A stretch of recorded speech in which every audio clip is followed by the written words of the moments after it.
to my YouTube channel. Today's video, tuturuan ko kayo kung paano nyo mariredeem yung inyong rewards points sa inyong Security Bank credit card. So, unang-una dapat guys is alamin nyo muna ilan na ba yung points na naipon ninyo sa inyong Security Bank credit card. So, malalaman nyo yan doon sa inyong statement of account na sinisend ni Security Bank. So, usually, di ba, kung ito yung statement mo, ito yung sa upper left, nandito yung name mo, and then yung address mo. Sa ibaba nun, meron doon mo makikita yung total points na na-earn mo na. So, in my example, sa akin, meron akong 31,000 points. So, ang gagawin ko is i-redeem ko na siya ngayon. Okay? So, tuturuan ko kayo step by step. So, una-una, syempre punta kayo kay Google at i-type nyo dyan yung Security Bank Rewards. I-search nyo. Tapos, kapag sa mga result, ang pipiliin nyo dyan is yung pinakaunang result, yung Rewards Credit Cards, Security Bank. I-click nyo lang yan. Pagka-click nyo yan guys, dadali na kayo doon sa Credit Card Rewards na page. So, doon sa Select Your Card Type, wala namang ibang option dyan, kundi Mastercard, so huwag nyo nang galawin. Ang i-click nyo na lang is Enter Store.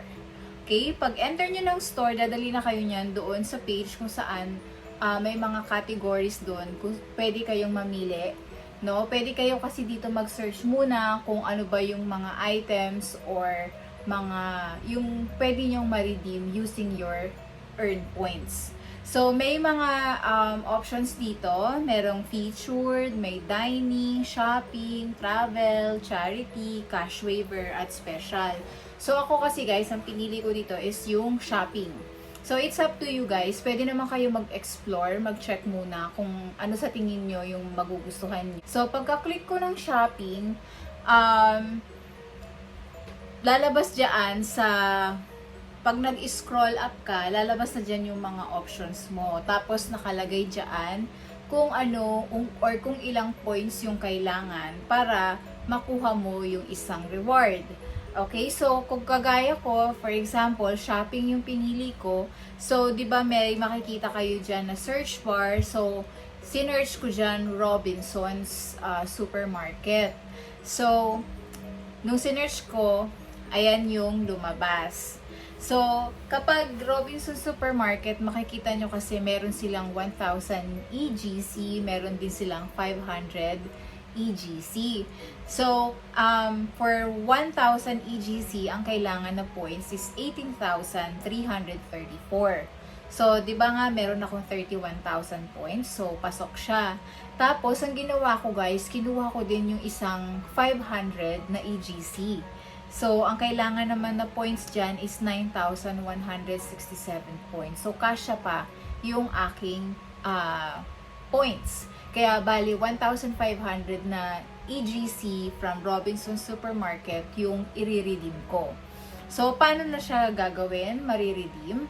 So, ang gagawin mo lang guys, is i-click mo lang yung Add to Cart. Okay? So, pagka-click mo nung Add to Cart, may makikita dyan, may lalabas ka dyan na ganito.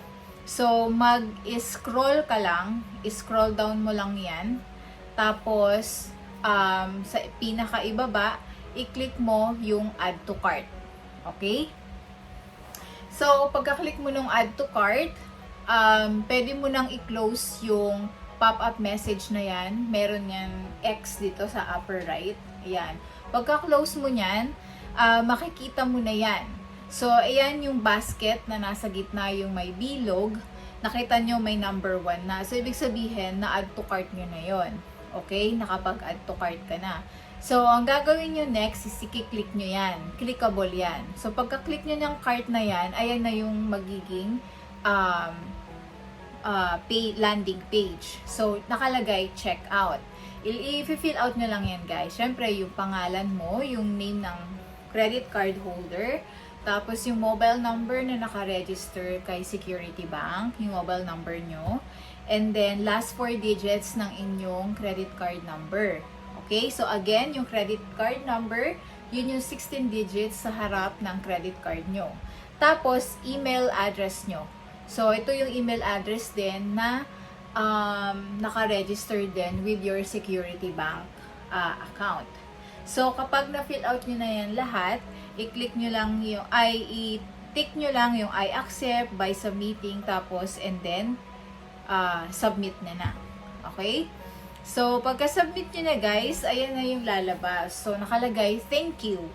So, thank you for choosing your rewards points. So, bali, ang ginawa ko dito kasi guys, is naghintay ako within 7 banking days daw kasi. Pero hindi naman inabot to ng 7 banking days. Siguro parang mga 3 to 4 days lang may na-receive na ako. Kasi magsisend si Security Bank sa inyo ng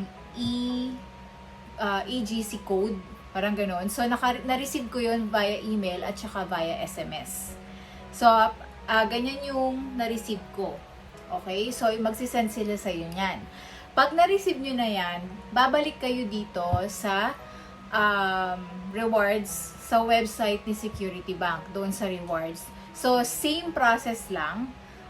Enter lang kayo ng store, tapos doon sa search, kagaya ko, since shopping yung pinili ko, bumalik lang ako doon, clinic ko yung shopping, tapos hinanap ko, sinearch ko sa search bar yung Robinsons. And then, nung nakita ko na, clinic ko lang yung add to cart. And then, pagka-click mo nung add to cart kasi, magi-scroll up ka, makikita mo na ito.